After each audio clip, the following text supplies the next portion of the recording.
क्या बिहार में जमीन सर्वे होगा बंद? जी हाँ, ऐसी अफवाह उड़ रही है। बिहार इस जमीन सर्वे से लोग सच में परेशान हैं सर? देखिए, ये सच में परेशान है, ये कहना भी गलत है। हाँ, इतना है कि लोगों को लग रहा है कि एक्स्ट्रा काम पड़ा, लेकिन उसका प्रभाव तो है। बिहार के 45,000 से अधिक गांव में जमीन का सर्वे हो रहा है, लेकिन कहीं ना कहीं दलाल जो है इस पे अफवाह उड़ा रहे हैं कि बिहार में जमीन सर्वे बंद होगा, कि जमीन सर्वे में हमारा जमीन चला जाएगा, कहीं ना कहीं सरकार हमारा जमीन कब्जे में कर लेगी। लोग ये डर रहे हैं। ये सोचना लोगों का गलत है। किसी का ज़मीन क्यों सरकार लेगी? सरकार चलती है लोगों के ओपिनियन से। यदि दूसरे का ज़मीन सरकार लेगी तो हाहाकार मच जाएगा, आंदोलन खड़ा हो जाएगा, सरकार एकदम टिक नहीं पाएगी। अभी आपने देखा होगा कि बांग्लादेश में क्या सरकार की क्या स्थिति हुई। जमीन सर्वे से आखिर प्रॉब्लम है तो किसको प्रॉब्लम है? सवाल ये होता है। जमीन सर्वे से किसको प्रॉब्लम हो सकता है? जो बेईमान हो, जो भूमाफिया हो, जो बिना कागज पत्र के किसी का जमीन हड़पा हो। मूल रूप से तो यही है। अभी जमीन की कीमत मान लीजिए 50 लाख है, हो सकता है 5 करोड़ जिस दिन रुपये इकट्ठा बिकेगा, कोई बहन छोड़ेगी? नहीं छोड़ेगी। बहन छोड़ देगी, भांजा तो नहीं छोड़ेगा। हाँ, बहुत भ्रष्टाचार है, नो डाउट। सीओ को सब सरकार ने टाइट किया है। सरकार के मंसूबा पर नहीं प्रश्न उठा सकते हैं। सरकार ने इतनी व्यवस्थाएं कर दी कि आप ऑनलाइन कीजिए, 30 दिनों के अंदर में उसको निपटारा कर देना है। परंतु सीओ को आप पैसा नहीं पहुंचाए तो सीधे आपको रिजेक्ट कर देगा कोई बहाना करके, फिर डीसीएलआर के पास आप जाइए। भूमि सर्वेक्षण मंत्री साफ आके कहते हैं कि जितने भी भू माफिया जो अफवाह फैला रहे हैं, जो कि कहीं ना कहीं सर्वे जो बंद होगा, वो ऐसा कुछ नहीं होने वाला, सब भू माफिया करवा रहे हैं। यदि सरकार का ये बयान है तो सरकार के बयान पे लोगों को भरोसा करना चाहिए। सरकार का ही पॉलिसी है जिसके अंतर्गत ये भूमि सर्वेक्षण का कार्य चल रहा है। इसीलिए मैंने कहा कि ये बंद हो जाएगा, रोक लग जाएगी, ये कह देना उचित नहीं है जब तक कि सरकार के तौर पर, आधिकारिक तौर पर इसकी घोषणा नहीं हो जाती है। क्या बिहार में जमीन सर्वे होगा बंद? जी हाँ, ऐसी अफवाह उड़ रही है। बिहार के 45,000 से अधिक गांव में जमीन का सर्वे हो रहा है, लेकिन कहीं ना कहीं दलाल जो है इस पे अफवाह उड़ा रहे हैं कि बिहार में जमीन सर्वे बंद होगा। हमारे साथ पटना हाईकोर्ट के वकील शिवरंजन भारती सर हैं। इनसे जानेंगे क्या कुछ सर अभी अफवाह उड़ रहा है कि बिहार में जमीन सर्वे सच में बंद होगा या केवल अफवाह है सर? देखिए, अभी मीडिया खबरों के मुताबिक यदि ये एक अफवाहें चली हैं कि बंद हो सकती है, और जब तक ये बंद हो नहीं जाती, आधिकारिक तौर पर सरकार के द्वारा जब घोषणा नहीं होती है, तब तक कुछ भी कहना ऑथेंटिक तरीके से उचित नहीं है। सरकार ये रिस्क नहीं लेना चाह रही कि उससे उनका कोई भी ऐसा काम करे जिससे वोटर उनका नाराज हो और वोट बैंक उसका हासिल हो। जमीन सर्वे से आखिर प्रॉब्लम है तो किसको प्रॉब्लम है? सवाल ये होता है। जमीन सर्वे से किसको प्रॉब्लम हो सकता है? जो बेईमान हो, जो भूमाफिया हो, जो बिना कागज पत्र के किसी का जमीन हड़पा हो। मूल रूप से तो यही है। लेकिन जो जेन्युइन आदमी है वो तो खुद चाह रहा है, 2 भाई है, 4 कट्ठा जमीन है, चाह रहा है कि भैया 2 कट्ठा तुम्हारे, तुम जोत रहे हो, 2 कट्ठा हम जोत रहे हैं, खतियान में क्यों ना हम लोग अपना अपना अलग करवा ले जमीन, ताकि तुम्हारा बाल बच्चा उसको बेच सके, मेरा बाल बच्चा इसको बेच सके। लोग मन में कहीं ना कहीं डाउट हो रहा था कि अगर हम बिहार में हैं तभी हम ऑनलाइन कर सकते हैं या जमीन का सर्वे करवा सकते हैं, अगर हम बिहार से बाहर हैं तो नहीं करवा सकते हैं क्या? हाँ, ये सब असुविधाएं तो थी, चूँकि कमाने वाले लोग बिहार में जो स्थिति है, जो जब आदमी कमाने लायक होता है तब वो बिहार को छोड़ के बाहर चला जाता है। जो बिहार से बाहर हैं वो करवा सकते हैं सर जमीन सर्वे? निश्चित तौर पर ऑनलाइन तो पूरे बिहार क्या पूरे विश्व में किसी कोने से ऑनलाइन कर सकते हैं।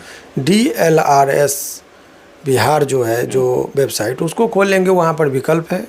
खतियान बहुत लोगों को ढूंढने में दिक्कत हो रही थी, किसके नाम से कितना ज़मीन है, नहीं है, कौन क्या खरीदा, भूमिजानकारी.com पर जाइए, आप उसका नाम डालिएगा, किसके नाम से ज़मीन है, टोटल आ जाएगा। क्या कुछ समस्याएं लोगों को आ रही हैं? सबसे बड़ा सवाल होता है कौन कौन सा पेपर लोगों को चाहिए अगर जमीन सर्वे करवाना है? देखिए, ज़मीन सर्वे के बारे में दस्तावेज जो है, जो ज़मीन आपका है, कैसे आपने ज़मीन को खरीदा है, आपके पास ज़मीन आया कैसे। तो ज़मीन खरीदने में मान लीजिए आप ज़मीन खरीदे हैं तो सेल डीड है, दस्तावेज आपके पास खरीदा हुआ है। कोई आपको गिफ्ट में दिया है तो गिफ्ट डीड है। ये कोई ज़मीन खानदानी ज़मीन है, बंटवारा में मिला है तो बंटवारा का कागज़ है तो ठीक है। मौखिक बंटवारा हुआ है तो अभी कागज़ बना लीजिए, मौखिक बंटवारा के आधार पर वही कागज़ लगा दीजिए। दाखिल खारिज कराए हैं तो रसीद जो है आपके पास कभी का भी हो, 2 साल 4 साल पहले का भी है तो वो लगा दीजिए। ये कोई ज़रूरी नहीं कि करंट रसीद लगाए। तो लोगों को बीच में ये भी चीज़ें चली कि नहीं हमको करंट रसीद लगाना है, ये सरासर गलत है। करंट रसीद से कोई मतलब, आज से 5 साल पहले का भी रसीद है तो चलेगा, क्योंकि जमाबंदी आपके नाम से है तभी आपके नाम से रसीद कट रही है। तो ये विभिन्न तरह की बातें हैं। इसीलिए लोगों के मन में ये जो बेसिक फिर वंशावली है, जो खानदानी जमीन है, वंशावली दिखाना होगा। तो ये मूल रूप से 7 कर्तव्य दिए गए हैं रैयतों का, जो मालिक हैं उनका 7 कर्तव्य है। 7 कर्तव्य में है कि आप फॉर्म 1, फॉर्म 2 है, फॉर्म 3 है इत्यादि का भर के दीजिए। दूसरा है कि आप अपने बाउंड्री जो है मेरी इस सबको ठीक कर लीजिए। तीसरा कि अपने प्लॉट पर चले जाइए, जब जा रहे हैं कानून को अमीन तो नापी के तौर में बताइए, चौहद्दी बताइए। तो जो 7 कर्तव्य उनको बताया गया है, 7 कर्तव्य का पालन कर ले तो बहुत आसानी से लोगों के मन में ये कहीं ना कहीं डर बैठा हुआ है कि जमीन सर्वे में हमारा जमीन चला जाएगा, कहीं ना कहीं सरकार हमारा जमीन कब्जे में कर लेगी, लोग ये डर रहे हैं। ये सोचना लोगों का गलत है। किसी का जमीन क्यों सरकार लेगी?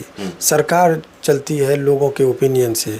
यदि दूसरे का जमीन सरकार लेगी तो हाहाकार मच जाएगा, आंदोलन खड़ा हो जाएगा, सरकार एकदम टिक नहीं पाएगी। अभी आपने देखा होगा कि बांग्लादेश में क्या सरकार की क्या स्थिति हुई। तो जनता से बड़ा कोई सरकार नहीं है, कोई सरकार की इतनी हैसियत नहीं है कि जनता से टकरा जाए। चूँकि एक समस्या और भी लोगों के सामने आ रही है कि रजिस्टर 2 है जो ऑनलाइन नहीं हो रहा है।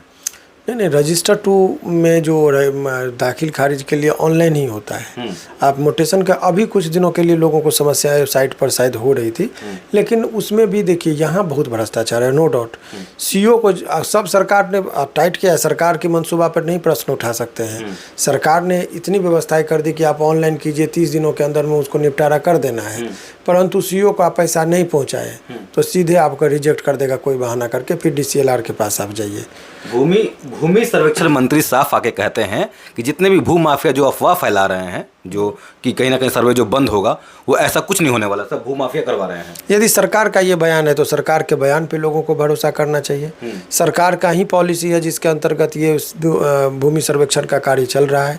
इसीलिए मैंने कहा कि ये बंद हो जाएगा, रोक लग जाएगी, ये कह देना उचित नहीं है जब तक कि सरकार के तौर पर आधिकारिक तौर पर इसकी घोषणा नहीं हो जाती है द्वारा की जा रही है। जमीन सर्वे से लोग सच में परेशान है सर? देखिए, ये सच में परेशान है ये कहना भी गलत है। हाँ, इतना है कि लोगों को लग रहा है कि एक्स्ट्रा काम पड़ा, लेकिन उसका प्रभाव तो है। अच्छा, बच्चे को स्कूल में ये जाने के लिए, कौन बच्चा है स्वेच्छा से स्कूल जाना चाहता है? वो खेलना चाहता है, लेकिन उसके भविष्य के लिए क्या है, पढ़ना जरूरी है। तत्काल तो बच्चा को कहिएगा तो रोता है, गाड़ी देख के ही रोने लगा, तो क्या स्कूल जाना छोड़ दे, सरकारी स्कूल बंद कर दे? कदापि नहीं। तो जनता अभी रो रही है क्योंकि उनको कागज पत्र ठीक करने का एगो एक्स्ट्रा बर्डन बढ़ा। लेकिन इससे फ़ायदा ही होगा। जिस तरीके से बच्चे पढ़ते हैं तो भविष्य में उसको फ़ायदा होता है, ठीक उसी तरीके से अभी तत्काल की परेशानी, छोटी परेशानी ले लेने से बड़ी परेशानी टल सकती है। 2005 में एक कानून आया कि बेटी को भी, जैसे कोई बेटा और बेटी में कोई फ़र्क नहीं है ज़मीन में। पहले क्या होता था कि बेटी का संपत्ति जो है सो अपने जिस खानदान में उसका जन्म हुआ उस खानदान में उसको जमीन का हिस्सा नहीं मिलता था, पहले नहीं मिलता था। अब 2005 के बाद कानून बन गया।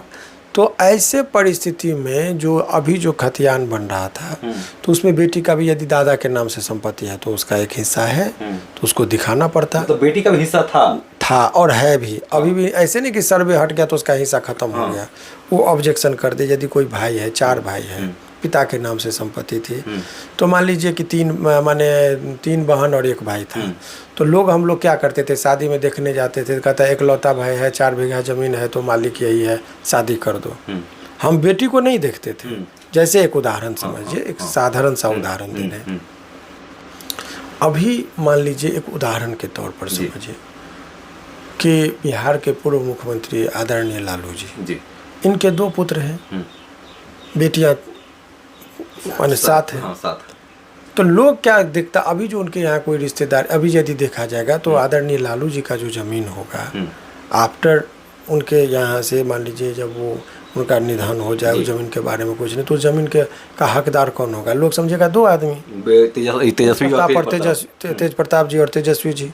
बहन का काउंट नहीं होता। लेकिन वास्तविक बात यह है कि 2005 के बाद कानून बन गया तो ये टोटल संपत्ति का 10 जगह बंटवारा होगा। मतलब 7 बहन और 2 भाई में 2 भाई 9 और उनकी पत्नी का एक हिस्सा लगेगा, यानी राबड़ी जी का। अच्छा, यानी कि 10 जगह बंटवारा होगा संपत्ति का। मतलब भाई के साथ बहन का भी जमीन इक्वल, यानी 10 कट्ठा जमीन है तो 1 कट्ठा का मालिक सब है, भाई बहन। लेकिन पहले के कानून में क्या था, मात्र 2 कट्ठा। तो अब इससे बचने का क्या उपाय है?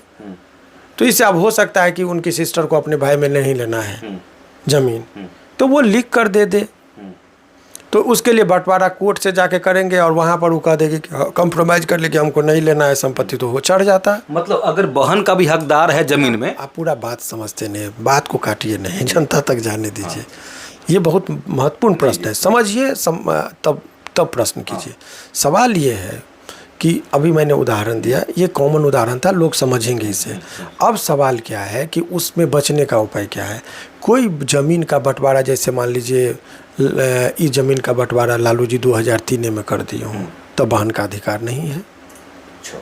तो 2003 से पहले कानून आया 2005 में, लेकिन ये कह दिया कि 2003 से पहले यदि किसी का बंटवारा हो गया है उस संपत्ति में बहन का अधिकार नहीं होता है। तो ये कागज़ बन जाए, मौखिक कागज़ को अभी अप्रूवल कर दे और बहन आपत्ति ना करे तो भाई के नाम से चढ़ जाएगा। तो ये सब चीज़ों का लोगों को टेक्निकल इस तब कौन समझेगा। ये तो सर्वे में नियम नहीं है, ये नियम तो हम लोग जितना ये मोटा मोटा किताब जो आप ऊपर में देख रहे हैं, इस सबों का अध्ययन करने के बाद एक निष्कर्ष पर पहुंचता है कि सुप्रीम कोर्ट ने क्या ऑब्जर्वेशन दिया, कब कानून बना, उसके उपचार क्या है, जजमेंट क्या है, ये लोग इतना चीज़ लोगों को पढ़े। इसके लिए जो ज़मीन का वकील होते हैं, जो टाइटल सूट का एक्सपर्ट होते हैं, उन लोगों से जब राय मशवरा लीजिएगा तो आपको बता देगा कि इस तरह से कागज़ बनना चाहिए। तो ये आज अगर आप छोड़ दिए तो इसका मतलब ये नहीं कि समस्या का निदान हो गया। ये तो जब आप ये कोई भी भाई बहन अब जितना पुराना होगा, अभी तो अर्ली स्टेज में था, अभी ज़मीन की कीमत मान लीजिए 50 लाख है, हो सकता है 5 करोड़ जिस दिन रुपये कट्ठा बिकेगा, कोई बहन छोड़ेगी? नहीं छोड़ेगी। बहन छोड़ देगी, भांजा तो नहीं छोड़ेगा, भांजी तो नहीं छोड़ेगी। उनके बहन तक आपका इमोशनली अटैच है। भांजा को वक्त पड़ेगा, कहेगा मामा का ज़मीन है बेच दो, 2 मिनट लगेगा उसको बेचने में, इमोशनली अटैच नहीं होगा। उस दिन कितना बड़ा विवाद होगा, तो क्यों नहीं इस विवाद को आज ही समाप्त कर ले। सरकार की यही नीति है। सरकार ने क्या कुछ फैसला लिया था इस सरकार का सर्वे कराने का निर्णय था, जो सभी लोग अवगत हैं। अब तो आप देखें कि जितना भी न्यूज़ चैनल पर मैंने दिया, लगभग 50 मिलियन लोग मेरा इंटरव्यू देखे, तो सभी लोग जान गए, अवेयर हो गए, बहुत सारे लोगों ने समझाया। तो वो इशू नहीं है। इशू ये है कि ये यदि कोई कह रहे हैं बंद होना चाहिए, ये उठना चाहिए, तो लोगों को ये समझना पड़ेगा कि ये आपके हित में नहीं है। आपको तत्काल परेशानी, मैंने वही कहा, सेम वही चीज़ है कि तत्काल जिस तरह से बच्चा स्कूल जाने से कतराता है, लेकिन भविष्य उसका स्कूल में ही बनता है, ठीक उसी तरीके से अभी तत्काल के परेशानी से भविष्य को ना खराब करे, इस चीज़ को सहयोग करे तो ज़्यादा अच्छा है।